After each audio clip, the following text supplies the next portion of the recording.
Hello, everybody. Welcome to the Shy Bears Blitz podcast. My name is Omar. I'm joined by my co-host Abdul, and we got a great episode for you guys today. So today we're basically going to be running through the 2021 NFL schedule for the Chicago Bears. We're also going to be talking about weekly news that came up within the past week, such as players being released, the rookie minicamp, and much more. We've got a great episode for you guys today. Let's get right into it. So to start off our weekly news, we had two offensive tackles go to different teams, and we recently found out that we released Charles Leno. He was on our O-line last year, and Bobby Massey, we released Bobby Massey as well. Charles Leno went to the Washington football team for 1 year, $5 million, and then Bobby Massey went to the Denver Broncos for 1 year, $3 million. What do you think about this? So, first thing I want to say is that by cutting both Massey and Leno, we actually save a ton of cap. Mm-hmm. And the reason why we cut Leno is so we could assign all our rookies and undrafted free agents that we got. I honestly think that it was the right decision to cut both of them, because Leno was just leading our team in offensive line and penalties. And another thing was that Ifedi, he had, I think, less sacks from his side than Leno did on his side, and I think they played the same amount of snaps, counting the same amount of snaps. But Leno was also just a problem for us on that offensive line because he was just average. He was getting beat half the time. He was always getting penalties. So I really don't mind us cutting Leno. He was just average for us. And if we want to improve our line, we're going to need something a little bit more above average. And that's where I hope Tevin Jenkins will step into the left tackle position, which is why we drafted him. And he can go in and he can just ball out for us on that side. Now, am I saying that Leno is better than Ifedi? No, I'm not. I really am not, because I mean, Ifedi was with the Seahawks and he didn't do that well. He came in, he didn't seem like he struggled at first. I mean, he's also at a easier position in right tackle. Yeah, true. Right tackle is much easier than left tackle is. But Ifedi did do well, and Ifedi would be solid depth for us if anything. But if he can, because he was a first round talent, he was picked in the first round. If he can step up, I think that would only be because of the level of competition increase with Larry Borom coming in as the other draft pick, and they would have to compete for that right tackle position. So I'm happy for that. For the Bobby Massey cut, Bobby Massey really wasn't good for us. He didn't really do that much for us. He didn't block that well. He was good for us in 2018, and he had that catch against the Giants. But that was lucky. Yeah, that's the only thing that I can remember from him this year. So I do wish them the best, because Charles Leno is still an average left tackle, and an average left tackle is very good. That's true. It's hard to find somebody who could be average at left tackle, since left tackle is the hardest position on the offensive line. Mm-hmm. Bobby Massey, I think Bobby Massey is just aging. He lost his touch. He doesn't have the offensive capabilities that he did before. So hopefully he does good with the Denver Broncos. The Denver Broncos, I guess we're each other's pipeline. Mm-hmm. We take their offensive linemen, they take ours. And I'm not sure why we do that, since they're all bad because of Elijah Wilkinson. But I think this is better for the O-line in both aspects, releasing Leno and Massey. Leno and Massey didn't have great years. You saw that Leno was committing some of the most penalties in the league. I mean, in 2019, he had one of the league's highest. He had, I think it was 19 or 20 penalties on him in just that one season, which is absurd. And that was such a step down from his former self in 2018 when he didn't commit a penalty. And so this year, he wasn't stellar at all. He allowed a decent amount of pressure, and the subpar quarterback play didn't help that at all either. But they both cashed out not crazy contracts. I mean, $5 million for Leno and then $3 million for Massey. The Broncos, they need a left tackle, as Jayvon James, he suffered a bad injury, so they need tackles. And then the Washington football team is in need of tackles as well. So I think they went to solid situations, but I think that as a team, our O-line, having Tevin Jenkins step into that role, and then possibly having Ifedi and Larry Borom fighting for that right tackle, it's going to be amazing. You love to see your team develop players, and that's when I think I've been watching some of Larry Borum's tape, and his footwork is insane. And people may pass on him just because he's a 5th round rookie, but I think that if he can fight with Ifedi for that right tackle spot, then he deserves it. Listen, I agree too, but listen, the only reason why people think Borum might not be as good on the tackle position is because how long his arms are. Because people value arm length at the tackle position, so they can push people back. And they say he could probably be a guard. But I honestly believe that Larry Borum, he has very good footwork that he can get inside edge rushers, and then they can push him back, and he could beat them out through footwork and through speed. So he has a nice burst to him as well. I am rooting for him. I do like Larry Borum. Hopefully he beats out Ifedi. Ifedi was good for us. I don't if Eddie comes out on top, I'll be happy with that as long as he improves and becomes better. But I do like the Charles Leno situation with Washington football team, since I did say he was an average tackle, and $5 million for 1 year is very solid for him. For a left tackle, definitely. And Bobby Massey just depth. So going on from that, Sherrick Mcmanus, who was our longest tenured Bear since 2012, he was the only Bear that we had left since the pre Ryan Pace era. Yeah, he has said he's not going to be back with the Bears, and I think he said he's going to retire, so he won't be back in the NFL. So it is sad to see him go. I really like Sherrick McManus. It was extremely solid depth for us, a very good mentor for us. He had that really nice fumble in 2019 to save us during the end zone. I forgot who we versed. We lost the game. It was against the Packers. I'm pretty sure it was towards the end zone. They were about to rush it in, and he did a peanut punch, knocked that ball out. So he was solid, but he is aging. He is old. He's been with us for a while. He was a solid. It's crazy to think he's one of the last players from the Lovie Smith era. Like, time flies. But yeah. Oh yeah, the Lovie Smith era. Yeah. So it is sad to see him go. So, but definitely, it's time. It's time. He's aging. For the next weekly topic, the jersey switch numbers. We've seen a couple of the players switching their jerseys. We saw that Jayvon Williams went from 83 to 15. We saw that Eddie Jackson is going from 39 to 4, and it's kind of interesting. I do like that one too.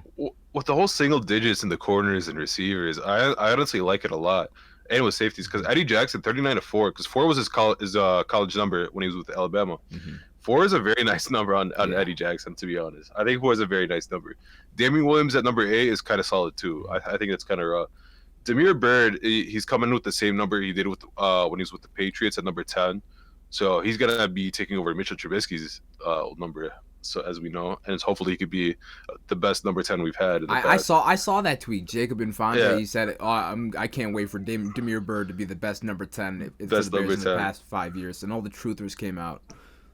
That's true. But I mean, that honestly might be a thing where Damiere Byrd does. He could be.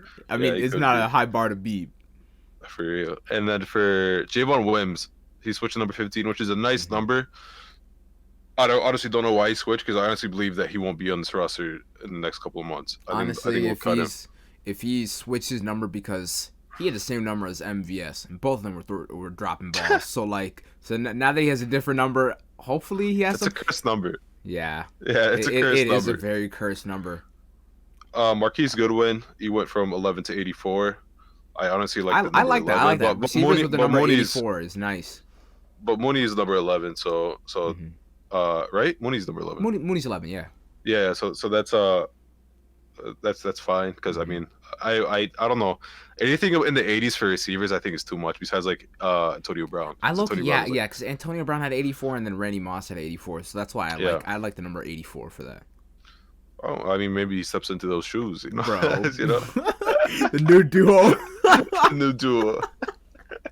All right. All right. Well, but I like the Eddie Jackson one a lot, in my opinion, the 39 to 4. Yeah, that looks clean. The 4 on him does look very clean. And for our next news, the rookie minicamp just ended just today. So we're doing this on Friday. And so far, we've only heard good news. So that's something I'm really happy about. Something that came out was that Nagy was in close contact with somebody that had COVID, so he couldn't come to the rookie mini camps. He probably won't be going to any of the rookie mini camps. Yeah, he's online. He's spearheading all of it through Zoom. Yeah, and Chris Tabor's taking over, the special teams coordinator. He's taking over for leading the rookie mini camp. So hopefully he does well and just leads it in a good way. Through reports, from what I saw through reports, because obviously there's no one filming the rookie minicamp for reasons, because they don't want people scouting our rookies for game plans and whatever. So people said that Justin Fields, he looked just as good as he did in his pro day. He had one incompletion, and they say that was because another rookie receiver messed up on a route, and it was an incompletion, and so Justin Fields actually approached him and corrected him on the route. So that's nice to see. It's sort of like a leadership thing. So I want to see what you think about that too. Oh no, I love that. When I saw that news came out, it's showing that he's already stepping into the role of being the Yeah, leader, being the quarterback of an offense. When he's stepping into that role, the quarterback has such a great influence on the team, and it's his first day with the team, really, and he's already showing signs of that. So that just gives me some sort of I already have hope, but I mean it gives me more it hope. gives you hope because listen, when we had Mitchell Trubisky wouldn't do this. Yeah. I mean, Mitchell Trubisky would be that dude who like if somebody were make a mistake, he just stay back, be like us, whatever. Maybe the coaches will correct him. If not, whatever, I'll just do it. And maybe if he didn't know it was a mistake because he probably didn't memorize the play correctly. But Mm-hmm. I mean, I'm not gonna trust Trubisky too much. I really like him. He's a nice Mm-hmm. guy. But it's just that Justin Fields has that mentality of being a leader, and he wants to take control of the offense already, and he hasn't even been to a single practice session with the full team. So I thought that was a very good sign by Justin Fields, showing that Mm-hmm. I'm going to take up and take that leadership. Coach Nagy isn't here, so I'm going to sort of take into that coaching position, the offense, and if anyone's messing up, I can take in and I can show that I know the playbook. I can help them out. I can help myself out, and we can get this thing going. Yeah. So another thing that I saw through reports is that Daz Newsom, the receiver that we got in the 6th round, he looks pretty good. He looked quick and he had good hands. So this is really good in my opinion because they were saying that he's a yards after the catch type player, Oh, okay. and we We need we we need need that, dude. We do we need not somebody have like that. that. We were hoping Jayvon Williams is because Jayvon Williams is fast and he's big. Mm-hmm. He's a big receiver, but obviously he can't catch, and it doesn't look like anytime he gets the ball, he just goes out of bounds. So it looks like he's scared of No, I contact. definitely like that Daz Newsom is. Or reports are Hmm. coming out that he looks good because we definitely need competition with between the receiving core. Like I don't know if you saw it on Twitter. Anthony Miller tweeted out a picture of him looking jacked, and Yeah, I he mean, he and he always looks was jacked. He's always fit. yeah, and he said don't I didn't forget, like he's like I didn't forget all y'all, like everyone's comments, and he's like what's it better than competition, like, so he's showing that Mhm. he's competing. He wants that number 3 spot, and I think But it's gonna be tough for that it's gonna number be 3 tough. spot. But also, this isn't the first time he's tweeted this out. He's tweeted this out the past 2 years because he's Oh, done he has. bad in the past 2 years. Yeah, he's. I see. I liked Anthony Miller in his rookie year, Mm-hmm. but then he comes out and he shows his immaturity, and then they move him to wide receiver 3 because Darnell Mooney, a rookie, outperformed him. A Mm-hmm. rookie in the 5th round outperformed him. But I mean, that's not like saying like anything bad about Darnell Mooney. But Darnell Mooney went out and did amazing. Mm-hmm. Uh, his He rookie already year. started out snapping him in like week 3, so like that's Week all you need three, to yeah, he know. was outsnapping week 3. He has potential. But the problem is with Miller, he he's just not. He doesn't have the work ethic. He Mm-hmm. looks big. He pretends to be like the Antonio Brown type, but he only has his cockiness, and that's it. Mm-hmm. He has his cockiness and his attitude outside the field. Because this isn't the first time I've seen him Yeah, talk his about attitude him. isn't great. I mean, with the Saints game, like even like him punching who I don't even know, was it CJGJ Gardner that he punched? Johnson, Yeah, yeah, yeah. he punched CJGJ, and then he I don't just I don't think he he punched him. I think he was just yelling, right? He pushed him or something. he pushed him. Yeah, he pushed him. It was it There was, was some sort of contact. Like it was definitely not them just and them. then he pushed Nagy too Yeah, and then yeah, after that. he just shoved Nagy, like he just Yeah. pushed into him. So That's like you can't do that to your coach, like especially on TV. That's terrible. there's a certain amount of respect, and you're coming into what like his third, 4th year. I think Yeah, it's his fourth that year. was his 3rd year. Yeah. So you're coming into your 4th year, and in the past 2 years, you haven't shown that type of leadership they wanted you to have in that wide receiver 2 position, Hmm. because they hoped you would take over that wide receiver 1 position in case Arab didn't work, and honestly, they hoped you would have taken over that wide receiver 1 position if you did well for them and Arab wanted to leave, but you didn't show it, and Miller just didn't perform. He got outsnapped by Darnell Mooney. So this is really good that we have competition, and I really like that Daz Newsom comes in because he can take over Miller's position. Because Miller came in through college and he did punt returns also in college. Daz Newsom also did punt returns in college. So the only thing that Miller has that Daz Newsom doesn't is speed. Daz Newsom's not as fast as Anthony Miller, but the thing that Daz Newsom has is size and honestly work ethic. Work ethic is a huge thing. It's huge. People doubt it. People say, "Oh, I just have natural talent. I can." And sometimes it's You can true. Some coast people off are that naturally when you gifted. can't. Yeah. And the So I mean, NFL is but different. NFL is I mean, you're versing everyone who has natural talent. Everyone Mm-hmm. who's in the NFL has natural talent. You have to put that work in. You have to work with your quarterbacks. Go message Justin Fields, be like, yo, look, how come Marquise Goodwin was the first person to catch passes by Justin Fields and Anthony Miller wasn't? Yeah, Marquise that's Goodwin one. just Anthony I think Miller. they're definitely been in contact, but yeah, because I've seen even A-Rob liking tweets saying that, guys, relax, he's definitely contacted Justin Fields. So I think it's just a matter of when, not if, that they'll link. But yeah, that's kind of weird that Marquise Goodwin, who hasn't even played a snap for the Bears, is Yeah, the who first hasn't one to played a link snap. up with Justin Fields. So you have to show that you want to be part of it. He doesn't want to be part. Like when I look at Anthony Miller and how he's acting on and off the field, it doesn't look to me. Oh, he wants to be with the Bears, or he wants to play in the NFL. He's just here for the money. He's just here to show himself out. Show himself like, hey, look, I'm in the NFL. I'm athletic. Look at my body. Like he'll always putting pictures on his Twitter of just him like shirtless. I don't know, or man. his, like, That abs or something. low key convinced me he might go for like, dude, look jacked, bro. He could go for like He al- 400 no, yards. Dude, he's big for his size. He's always Yeah. been big for his size, and I've seen it because Mhm. I followed him for like the past 3 years, Not 4 400. years on Twitter. Yeah. So I've seen it through the past years. So I'm really happy about this competition that's going to happen. I really like that Daz Newsom is getting attention. If he comes in and he balls out, I wouldn't mind him taking over that wide receiver 3, 4, 5 position, no matter however he does and how he does in that competition between him, Miller, Bird, Marquise Goodwin, and Riley Ridley, and whoever else we have. So I just wanted, if you want to talk about. Oh no, more no, about that's what you pretty saw. much it. But so far so good. The rookie minicamp has been looking decent. I've been watching some of the interviews, and the guys seem lighthearted. They seem fun. Yeah. People can shut down the narrative that Justin Fields does not want to be a Bear because he's running around saying Bears down, bear down. But he was smiling the entire time. Smiling, during giving love to the practice, people of during Chicago. Yeah. So I people mean- can shut that narrative off.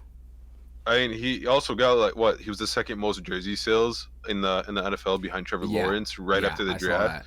I mean, that's love between Chicago and Justin Fields, Yeah. and he hasn't played a snap for us yet. So he definitely feels that love between us, and Mhm. he wasn't mad because we drafted him. He was mad because he dropped, Mhm.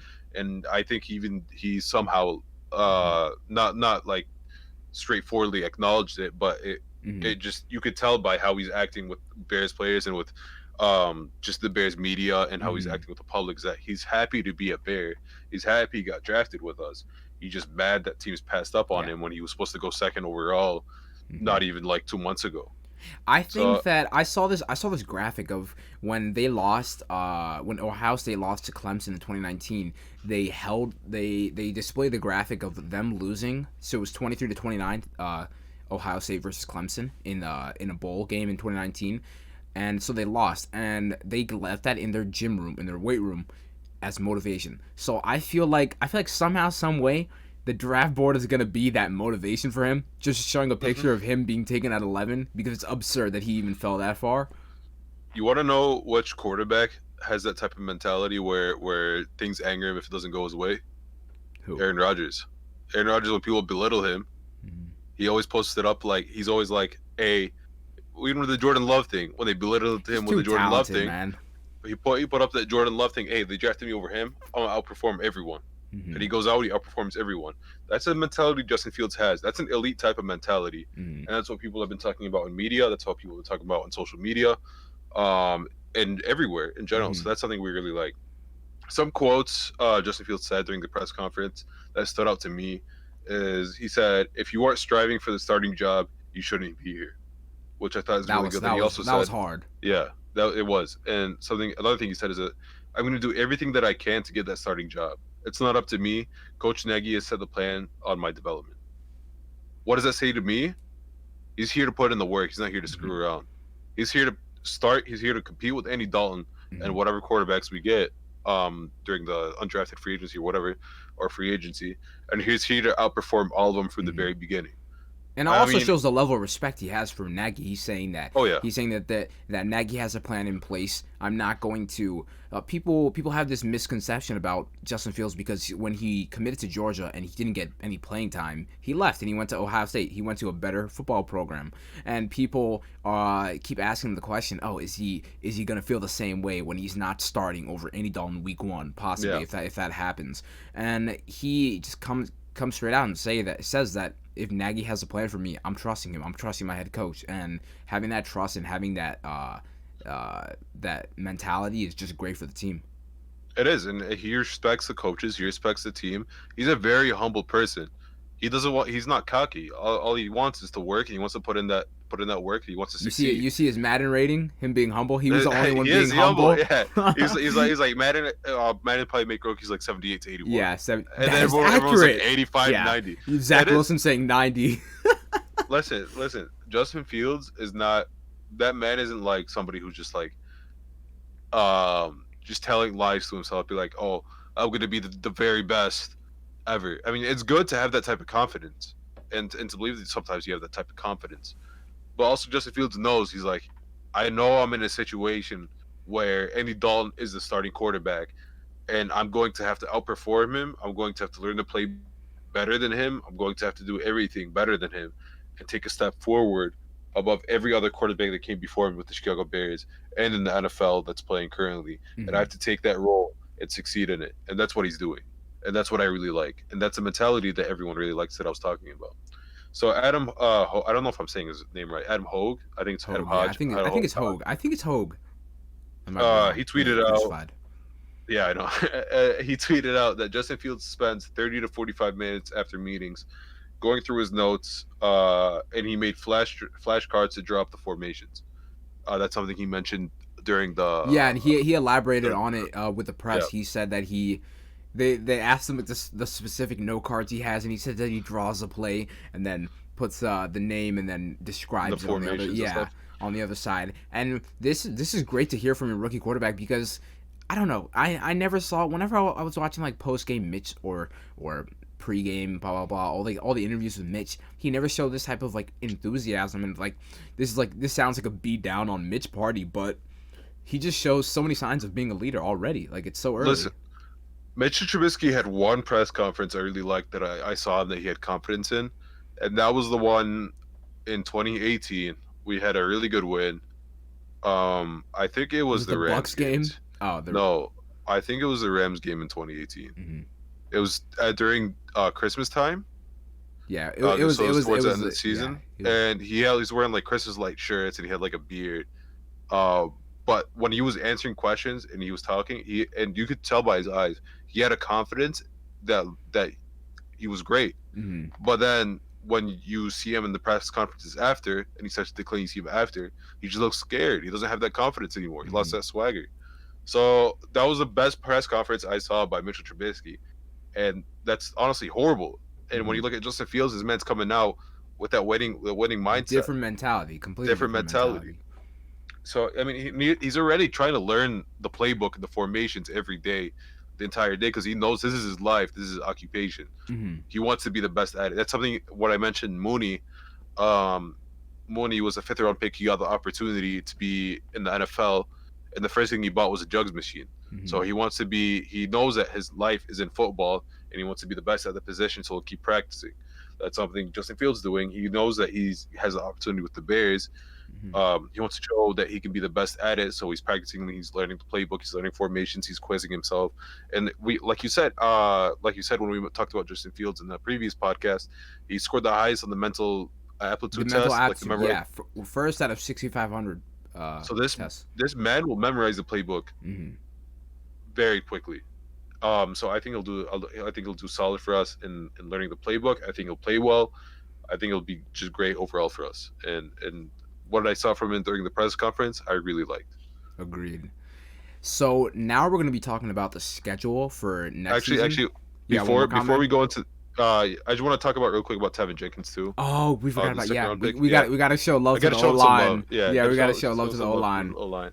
Because I really like Tevin Jenkins. I think Tevin Jenkins is one of the funniest people that we drafted. Oh, dude, he's Probably on hilarious. our His Twitter is such his good Twitter content, is so bro. funny. I think it'll be on par with Tariq Cohen on Twitter. Mm-hmm. And which is that goofiness and the interaction with Bears fans and whatever and stuff like that. Mm-hmm. So he had a couple of quotes and statements that he said that stood out to me. One of them was that he said, "I feel comfortable playing all 5 spots on the defensive line," Mm-hmm. which is really good, which is something we've never had. If this man is confident in playing left tackle, right tackle, guard, center, that's very good because that's like who's that one Packers player that played everywhere when everyone got injured? Silent Elton G. Jenkins.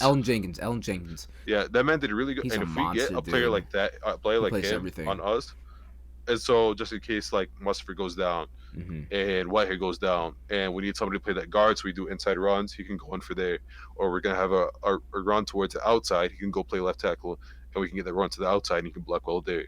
So that's the type of thing that we have that we've never had before with a lineman, which I really liked. Another thing he said is that Cody Whitehair has been helping him. He was sort of like a helping hand, and they talk back and forth. And he's been asking him a lot of stuff about the NFL since he got drafted. And I thought that was really good that he's already reaching out to the vets, to people that are already on the offensive line, to leaders on the defensive line. Mm-hmm. And he's getting advice so he can transition towards that group and build that chemistry from the very beginning and already have a high-level chemistry and a high-level bond. So I'm really happy that happened. I really like Tevin Jenkins. I'm really happy. I said like I really happy that happened. I'm really happy that happened. But I really think Tevin Jenkins will do really good for us. Yeah, Tevin Jenkins is already showing that. I watched the press conference and he seems very relatable. He was talking about, they were asking him his methods of studying, and he says, "Oh, so I learned to play on the playbook. I go play Call of Duty for 30 minutes and then see if I remembered it." So he has a very likable personality. The way that he talks about his love for football and the way that his confidence in himself that he instills, that he says, there were so many questions asking if he's comfortable playing with the left tackle position because he didn't play that. He didn't play that in college. He played it a little bit, but he played limited snaps. He played right tackle for most of his career. And so they ask him all the time, "Are you comfortable playing with left tackle?" And he says, "I'm comfortable with playing any position. The only one that I'm not 100% sure on is center." And he says that he's been training as center for the past 3 months, taking snaps. So he's showing his confidence within the team. He's showing that I'm here. If someone goes down, I can play any position. So I'm just hoping that it shows that on the field when his time comes to shine. Yeah, exactly. And that type of flexibility is very good for us. So that's just something I wanted to touch up on because that's just great for any Bears fan to hear, especially with that troubling online. Mm-hmm. So now we'll move on to the schedule. Now we're gonna talk about the schedule. But before we're gonna talk about the schedule, we gotta react, dude. Why do we have the toughest schedule in the league? I honestly don't know. Toughest. Maybe it's because we made playoffs the past 2 years or the past 3 years. It's just also like the luck of the draw is that our division has to play the 2 strongest divisions in the league at the time. It's undisputed. The strongest divisions right now are the AFC North and the NFC West in both conferences. So you have the Seahawks. Oh, okay. So look, we're talking about the AFC North. Ravens playoff team, Steelers playoff team, Browns playoff team. You talk about the NFC West, Rams playoff team, Seahawks playoff team, Niners. They were at the Super Bowl literally 2 years ago, and they just had an injured year. They're a playoff team, and then the Cardinals could have been a playoff team, but we took their spot. So that's like if we're like counting like hypotheticals, that's like seven out of 8 playoff teams. That's 7 out of 8 playoff teams, including the Vikings, who seem like they're going to be a playoff team with how good they drafted and how they did in the offseason. And in our own division. And the Packers, if Aaron Rodgers, that's another playoff team. So that's 2 more games of Packers, 2 more games of Vikings. That's already 8 games of just playoff caliber teams that we have to raise of pain. So it's a tough schedule. I don't have really too high hopes in the schedule that will be like the Steelers last year or how we did last year to go 5-0. Mm-hmm. I think we're gonna hit bumps and have losses in the very beginning. Oh, definitely, dude. They gave us Sunday Night Football versus the Rams in our first week. The first night, and honestly, I think the Rams could be possibly a top 5 team, or even one of the best teams now that they Yeah, got Matthew Stafford on that team. Yeah, so Because listen, they had crazy defense with Aaron Donald and Jalen Ramsey, but now you have Sean McVay instead of coaching Jared Goff. He's coaching Matthew Stafford, which is like 50 steps higher than what Jared Goff is. So that's gonna be tough. Yeah, it's definitely gonna be tough. But if we're gonna dive in, so week 1 we play the Rams on Sunday Night Football. The last year they had the number 1 ranked defense, and then they had the 14th ranked offense. And so with our series overall, Bears versus Rams, we lead the series 54-38 all time. And my prediction is an L, sadly. Yeah, I have an L also. I honestly don't think we'll even come close to winning this. Yeah, the defense will destroy us. The defense, their defense is really good, but I don't think their defense is going to be number 1 next year. Like they still have their pieces. If you okay, who else is on the team other than obviously Bears legend Leonard Floyd, Aaron Donald, and Jalen Ramsey? Can you name another person on that defense? They have, I think his name was like Jordan Fuller or something. He was their safety that they got. He was rookie last year. He did really well for them. He was doing really good. See, with their secondary, their secondary was solid, but then 2 of them are gone. Troy Hill's gone, and then John Johnson is gone. Both of them are gone. So they're lacking in the secondary other than Jalen Ramsey. And I don't know if you're gonna have Jalen Ramsey cover 2 people at once while Aaron Donald gets quadruple teamed. But I think their defense is still going to be really good. Yeah. But I don't think it's going to be number 1. And then with that offense, I think that offense is going to be insane. The only reason why I think it could be number 1 is because now that with that offense coming in, the defense now has more rest. Yeah, that's true. Because it uplifts the defense. That makes sense. Uplifts the defense. So that's something because with the Bears, as everyone knows, because everyone's here. Yeah, it's the complete opposite. It's probably a Bears fan. With the Bears. Our offense ruins our defense because our offense goes in for 2 seconds. Yeah, and then our defense back on the field, and then they're already gassed out by halftime. Facts. So that offense for the Rams will definitely help out the defense. So they're going to perform better. And Aaron Donald's still the defensive player of the year. He was when he won it. So both of us think crazy athletic freak. So both of us, we consensus it's an L. But next week it's looking a little bit better. I mean, we get to play the Bengals. Last year they had the 21st ranked defense and the 32nd ranked offense. It's kind of crazy to see someone have a worse offense than the Bears. I think that's only because Joe Burrow got injured and they don't know what to do after that. And their offensive line last year was literally just, I don't even know it was a paper bag. It was horrible. That's how solid it was. This is why I think we're gonna win this is because our defense will feast in this game. Yeah, they got definitely. Jamar Chase over Penei Sewell. Khalil Mack is gonna eat against them. Khalil Mack is hopefully Robert 4 sacks? Quinn or Jeremy Atauchu comes in, but Akeem Hicks and Khalil Mack, they're gonna destroy the Bengals offense. Because their left tackle is what, Riley Reef, and Khalil Mack's gonna eat. That's all I know. Yeah. But we what's sad is we trail the series all time. We're 5-6 against them, so that's kind of questionable. But the Bengals did have a solid team with Andy Dalton. Andy Dalton did play. Andy Dalton was decent. He was solid with the team. The only reason why people are sleeping on him now, or not even sleeping on him, the only people why are doubting him now is because he's old and he's not as athletic as he used to be. Mm-hmm. But he still has that intelligence and that football IQ. But and he beat us a few times. But I think this is a dub for us in week 2. I think it's a dub too. So we 1-1. But then next week, another team that's tough, the Browns. Yeah. The Browns last year, they had the 23rd ranked defense and the 14th ranked offense, and we trail the series 7-9 all time. And they improved on their defense too. They got Greg Newsom on that cornerback, and then they got JOK, who's a steal. And also, bro, Jadeveon Clowney on that D line. Oh, Jadeveon Clowney came back opposite of Myles Garrett. And also, Baker Mayfield started figuring himself out towards the end of that season last year. Baker Mayfield's looking good. Yeah, and Baker Mayfield's looking good. And then they got Landry and OBJ at receivers, then Chubb and Hunt on running back. So I honestly think this is a fat L for us. I think we're gonna get destroyed. I think I don't see us winning this because the Browns are arguably a top 5 team. They're looking very good.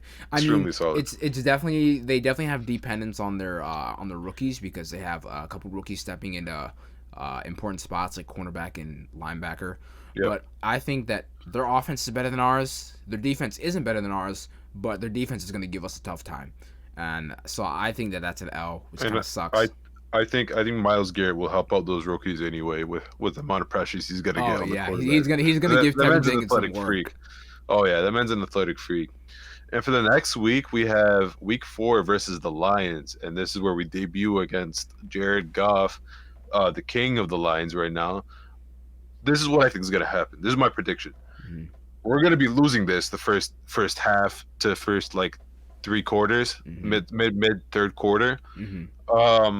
Andy Dalton will have like 1 touchdown, like 3 interceptions. All right, for like maybe like 80 Against the yards Lions against defense. the Lions. Listen, against the Lions, and that's when he gets benched. Dude, Mhm. we're the Bears. Worst stuff has. Look at the Titans game. The Titans have the worst defense, and then Yeah, we had like what? that game was horrific. Yeah, So I get it's gonna PTSD happen. now. And I think Justin Fields is gonna come in, and I think that's when Justin You think Fields Fields comes back comes in for in us, week? and then I think gives us the dub. So I Okay. think that's a dub for us. Me, I think that Andy Dalton is somewhat competent enough to face one of the bottom defenses last year that didn't very. They upgraded. They got some D tackles in the second round of the draft. They upgraded their defense, and it's all dependent on Jeff Okudah stepping up in year 2 because he wasn't so hot in year 1. But I think the Lions are the Lions. Like if we're gonna be completely real about it, we could have gone 0-2 against them last year, but we also could have gone 2-2 against them, or 2 for 2, because one play decided both games. If we're gonna be real, Yeah. DeAndre Swift dropping that ball decided the first game, and then Mitch fumbling with 1 minute left in the game decided the second one. So I think that. Oh, but that game wasn't that good. We scored like 30 points in the first half, and then the defense started letting up off the gas pedal. I think the Lions game, this is a dub. I think that Andy Dalton is competent enough, and that Justin Fields does not come in until a later date. But I think it's a dub too. But I think he'll come around this time. So going on to the next week, and then just to have it in mind that for the next weeks, I'm going to have Justin Fields be the starting quarterback. Okay. So for the next week, we're versing the Raiders, and this will be Khalil Mack's revenge game. Even though we versed the Raiders before London, I still think. I mean, Khalil Mack doesn't have any hostility towards the Raiders. Yeah. Both sides, He both wanted trades out. were He well wanted, good yeah. for each other. He didn't really. got what he wanted. Well, I don't think he wanted out. I just think that he knew it was the business, and I mean, at that point, he was happy with both the Raiders and the Bears. So there's Because really the Raiders nothing couldn't different. provide him the contract that he wanted, so. and he didn't really mind. But I think this is a W for us. I think we Yeah, honestly win agreed. this. This is a W in my book. I think I this is think a dub. that Yeah, I think that definitely. Justin Fields will show out in this game because that's where I think he'll already be in. I think he'll show out in this game and show that he can still play and he'll do well. I also have this as the game that Justin Fields starts. I don't have him stepping in mid-game. I think that once after 4 weeks, that's good enough because we'll be at 2-2 by my record so far. We'll be at 2-2, and I think that enough experience is had for Justin Fields to go in.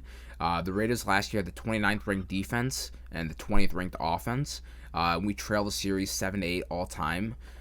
This is definitely another Khalil Mack revenge game because last week I think that we didn't get fair grounds last time they played because Nagy wanted to go out to London 2 days before the game actually started. So all That's true. the entire players, all the players were jet lagged, and the Raiders were there a week before. So we could have won that game. We lost that game by 1 score. I mean, Chase Daniels was quarterback that game. So I think the Raiders, their defense is not good at all. Their offense is pretty decent, but I think that we can give them a game, and I think this is a dub. Yeah, I agree. I have this as a dub as well. And for the next week, we versus the Packers. So this is going to be our first game throughout the season against the Packers, week 6. This is my I've kind of conditions on this one. Is that if Rodgers ends up playing with the Packers next season, I have this as a L. But if he doesn't play, I have this as a W. So I think this will be the first L. I have the Justin same Fields conditions as well.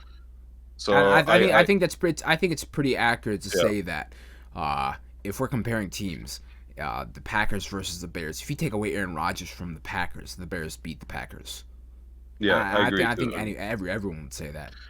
And the only reason why I have this condition because it really is uncertain whether he's going to play or not play. But I mean, as Bears fans, we want to have that hope that he's not going to play. Yeah, definitely. So that's why I'm adding it in. And for week 7, we versus the Super Bowl champs. We are currently 1-0 in the past year against them. The Buccaneers, and I have this as a What do you have? This an L? yeah. This is an Yeah, L. it's they're the Super Bowl champs. I Yeah, had to say Packers is an L. Week 7 Buccaneers. Last year they had the number 9 ranked defense and the number 5 ranked offense, and we beat them in prime time, which is kind of crazy to think about because Nick Foles is the Brady killer. yeah. Imagine how funny it would be if Nagy just decides to put in Foles this game. Like Justin Fields is a starting quarterback by week 7, and he decides to put Foles in. That'd be As pretty great funny. as the memes would be, I don't think it's gonna. As great as the memes would be, I don't think. I don't think that'll happen either. I mean that game was very defensive, and it was pretty. It was a really really good game, but I think that we take the L because their team is so OP. They're the only team to have won a Super Bowl and brought all 22 starters back. That's insane. They literally are printing. They're printing money. They have a money printer in their front office, and I don't know how they managed to do it. I don't know how they managed to do it, but they brought back all these high caliber players. Brought back Chris Godwin. It's because they're Devontae taking pay David. cuts. Yeah. I mean, but that's how you win Super Bowls. I mean, Tom Brady's taking pay. I mean, well, also Tom Brady's married to a person who's richer than him. Yeah. So he everyone on doesn't there need the taking money. pay cuts to get dubs. everyone's So taking pay that's an cuts. L for week 7. Yeah. And week 8, I have we've all reversed the 49ers, and I have this as a W because this is going to be a Trey Lance versus Justin Fields. Mm-hmm. Oh, I hit my mic, my bad. As a Trey Lance versus Justin Fields. Mm-hmm. And this will be sort of like the Justin Fields revenge game for the 49ers passing up on him. Yeah. Just like how Patrick Mahomes destroyed us, and he put up the 11 fingers or the 10 fingers. That because, gives me PTSD. I don't want to think about that. So I think this will happen again. Yeah. And I think this is going to be a W for us. See, I think this is one of the games that I'm really close on because I think the 49ers are a better team, but there are so many questions about them. Is the team going to regress their defense because they don't have DeForest Buckner, Nick Bosa? Yeah, they don't have Robert Saleh. Robert Saleh's gone. He's the head coach of the New York Jets now.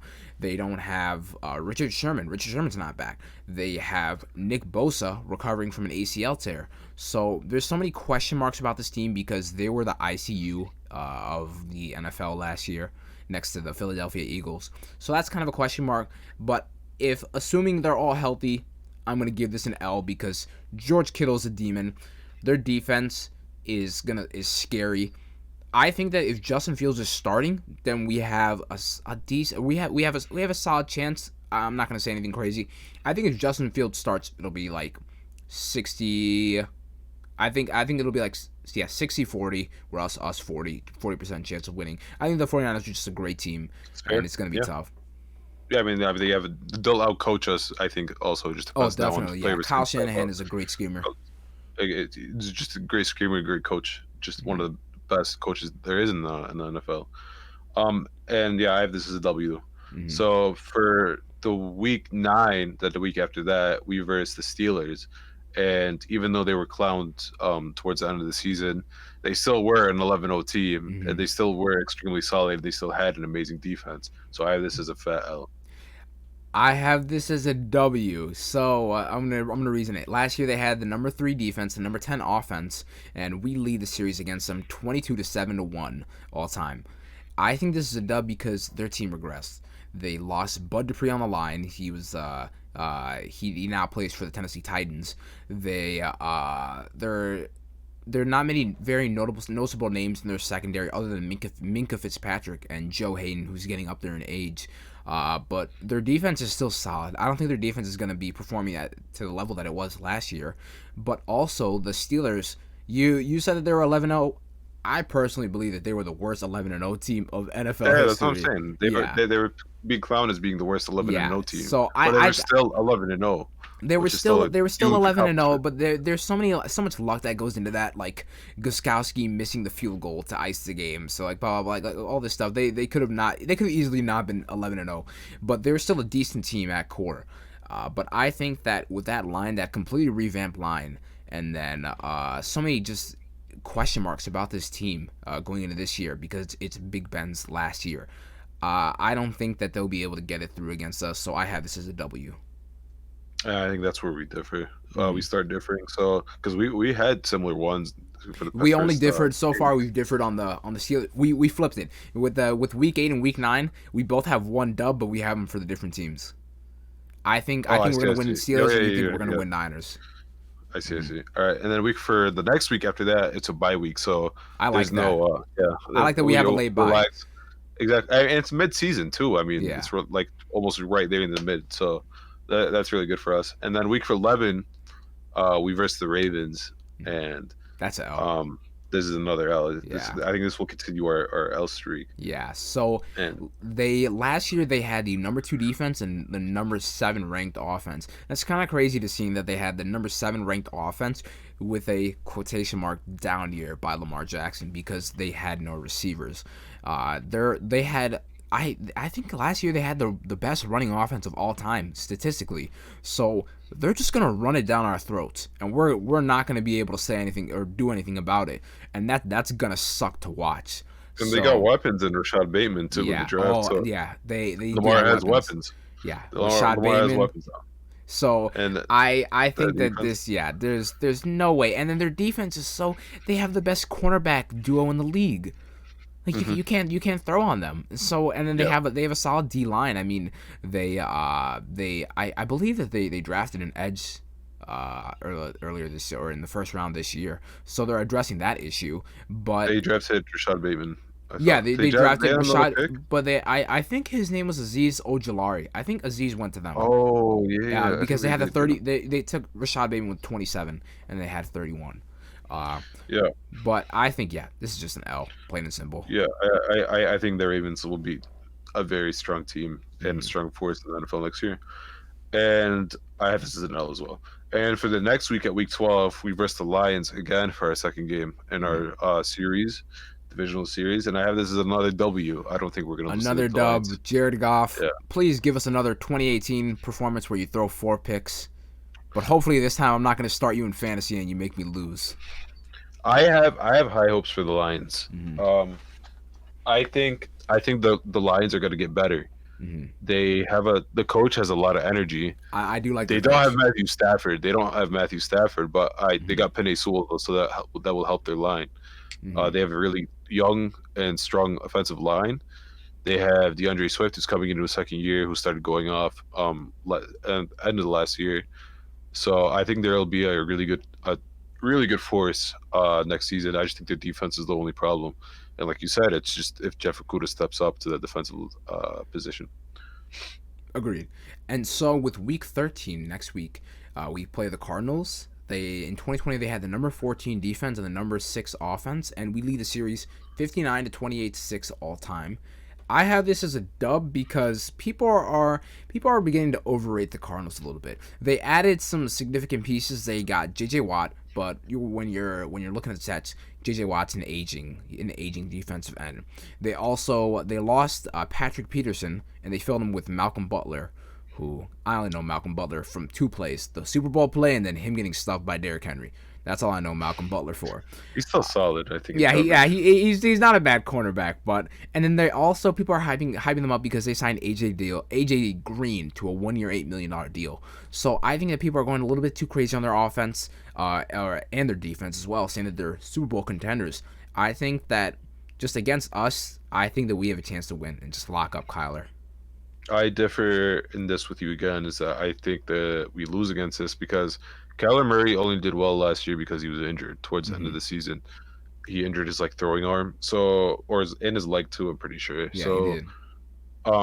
I honestly believe if he's healthy, they'll destroy us. Because I mean, they have D Hop, was one of the best receivers in the league, if not the best receiver, and has the best hands. JJ Watt is still JJ Watt. He's still a That's dominant true. force, and he will step up as a leader for that Cardinals defense. And they still got, I mean, Chandler who Jones, who's solid. Chandler Jones, and then their safety, the Buda small Baker. dude, Buda Baker. Buda Yeah, Baker. yeah. That man's a freak of nature too. I mean, That's true. besides They do once have DK have Metcalf's some not good there, players. but Mhm. yeah, if DK Metcalf's not there, then I think he'll pop off. He'll get himself a lot of interceptions. But no, I think we lose against these guys. I think people are actually sleeping on the Cardinals because I think people are thinking that, like you said, people are thinking they won't do as good. But I actually think they're taking a step forward. And Kyler Murray is also in his 3rd year, so now he knows the system a lot more. Cliff Kingsbury is more educated as a coach.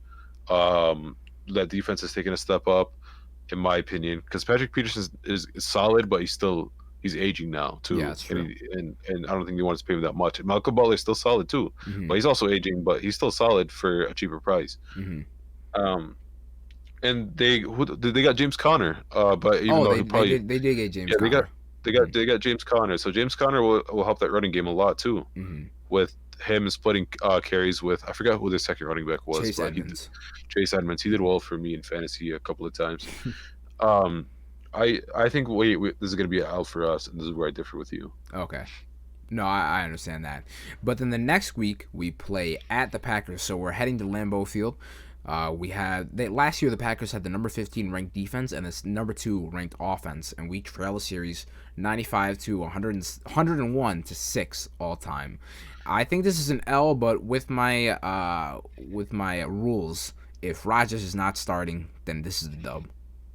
I have this like even without the condition. Rodgers plays, Rodgers doesn't play. This is a W. You I think think this is so? You think I think even so? if Rodgers plays, At I really do. Lambeau? At Lambeau? Listen, bro. I mean the Bears are ice cold, man. They don't care what or they That's got true. ice in their veins. They don't care what stadium they play in. They'll still perform. Mm-hmm. Um, I think we gotta break that that loss streak out at some point, and Mm-hmm. if Rodgers is playing and then we lose that game in week 6, I think this will be the game that we come back with Justin Fields. Mm-hmm. Now he understands the offense a little bit more. The offense will probably start picking up. They don't want to. They're already on they lost against the Cardinals, so now they have more motivation to come back. And then, well, I haven't losing against the Cardinals, but now they have motivation to come back. Mm-hmm. And hey, we're a risk division rival.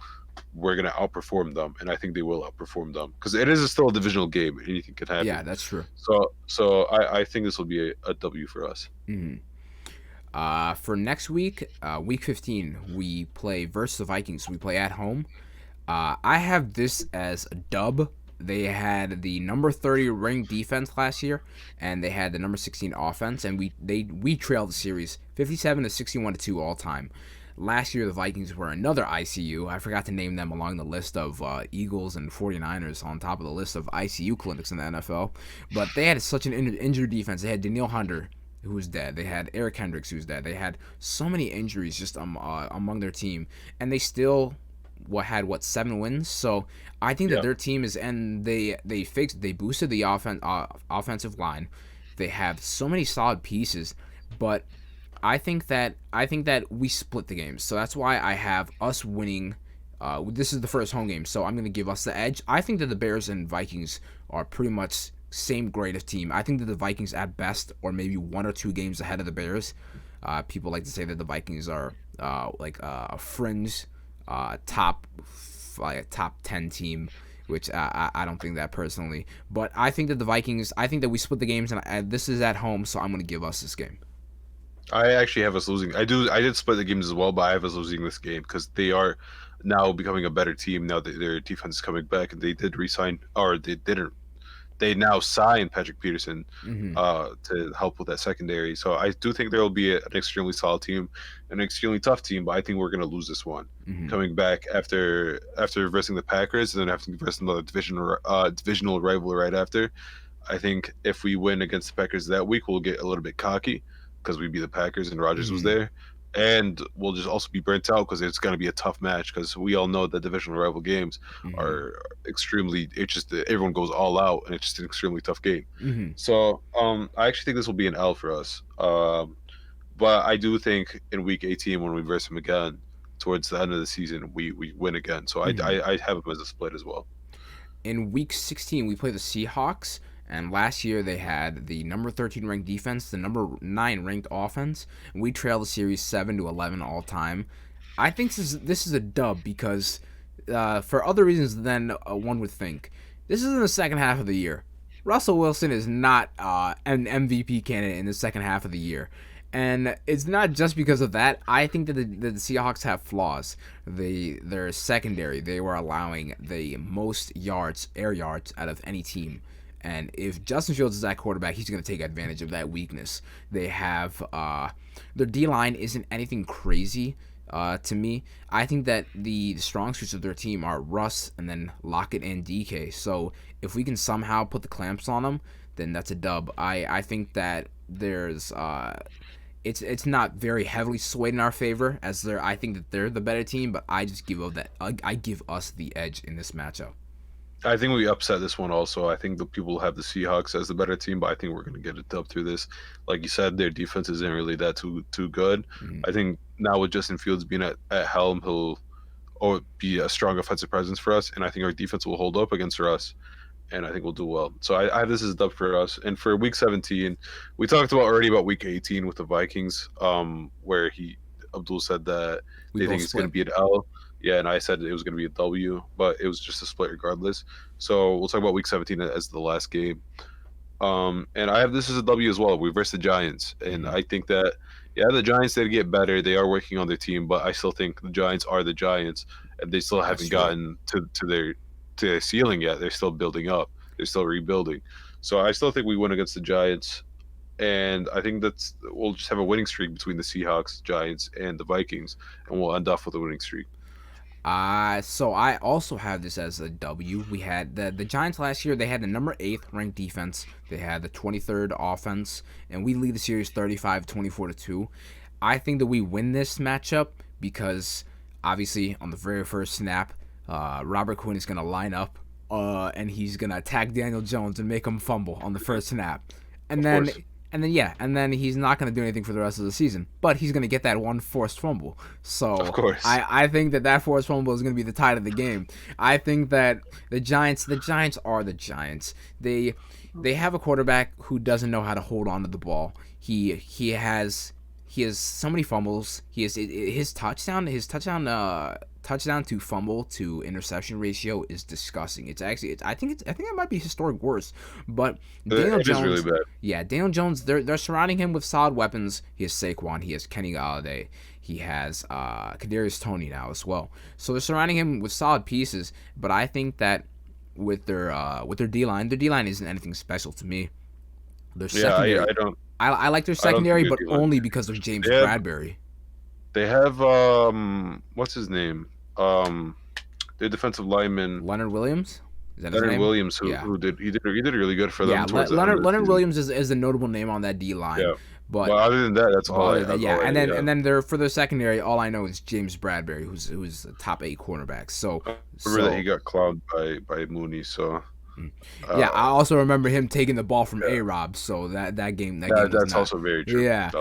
I still got the dub. So. We still got the dub. Yeah, definitely. So my ending prediction is us going 9-8 for the 2021 NFL season. Yeah, I have us going 9-8, but if Rodgers doesn't play, because like I said, week 6, if Rodgers doesn't play, we get a dub in that week too. So it's either 9-8 or 10-7 season. To me, I took both the Packers games away because I think that Aaron Rodgers it's the MVP. I think Aaron Rodgers is just going to cut us up if he plays against us. So if Aaron Rodgers plays, then that's our record will be 9-8.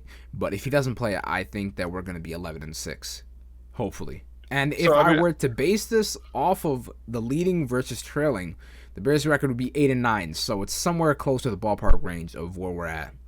Yeah. So I think this is a solid sort of neutral baseline that's just going to happen with us. I don't think we're gonna go anything less than. I don't think we're gonna be 8-9. Maybe we'll be 8-9, but I don't think we're gonna go less than 8-9. I think the worst. We're still a solid team. The very worst is 6-7 wins. Yeah, I think I agree. I think that's our floor as the Bears. People love to trash on the Bears and say that we're gonna win 4 or 5 games next year, but I think this roster is just too talented to go and do that. It really is. We have a lot of good pieces offensively and defensively and on special teams. I mean, we did lose Cordell, but we still got Reek. That's Reek true. Terry Cole is still a demon on special teams. But yeah, 9-8. We 8-9 based off of that thing that you said. But yeah, this will be an interesting season with us with the schedule, since the schedule was very tough, and hopefully we just can power through and get as many dubs as we can. Hopefully to go to the playoffs. We never know. Yeah, I just wanted to, before we end this, we don't play consecutive games this year. We don't play consecutive home games or away games. That's really weird. And did you see that the last 3 teams that did that in the past decade all won their divisions? Really? Yeah. So it was the 2019 Ravens, the 2013 Falcons, and there was another team, but they all won their division. which is kind I of mean, funny. the NFL knows something we don't, Yeah. and maybe we're just gonna win They're the division. planning. Maybe I don't Maybe know. Rodgers isn't coming back to the Packers. Who knows? I don't know, man. Let's I don't- hope. All right. Well, thank you guys for tuning in. I think I think we're gonna wrap up the episode of Shy Bears Blitz. Hopefully you guys enjoyed this episode, and tune in for next week. We're gonna have another great episode for you guys. Thank you guys for tuning in. Take care. Take care.